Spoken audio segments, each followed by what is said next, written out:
Hello viewers, আসসালামু আলাইকুম। Welcome to the Fara food creation. আজ নিয়ে এসেছি গ্রিন চাটনির রেসিপি নিয়ে। চলুন দেখে নেওয়া যাক।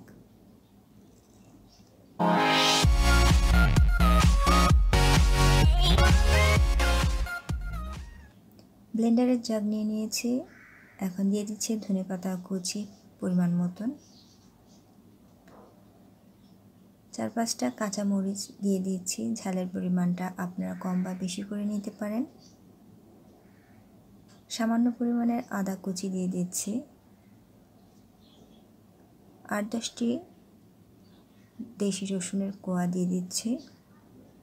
তেলে রাখা বাদাম দিয়ে দিচ্ছি 10-12টা। টালা জিরা দিয়ে দিচ্ছি, এতে করে স্মেলটা ভালো আসবে।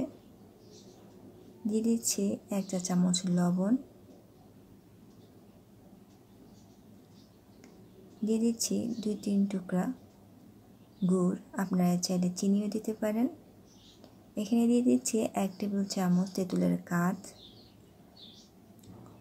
আপনারা চাইলে লেবুও দিতে পারেন। এখন এই সব উপকরণগুলো নিয়ে নিয়েছি। এখন এর মধ্যে সামান্য রেগুলার পানিটা দিয়ে দিচ্ছি। এখন এটা আমি ব্লেন্ড করে নেব। ব্লেন্ড করে নিচ্ছি। ব্লেন্ড হয়ে গেছে। আপনারা চাইলে এটা পাটায় বেটেও নিতে পারেন। আমি কাজের সুবিধার্থের জন্য আমি ব্লেন্ড করে নিয়েছি।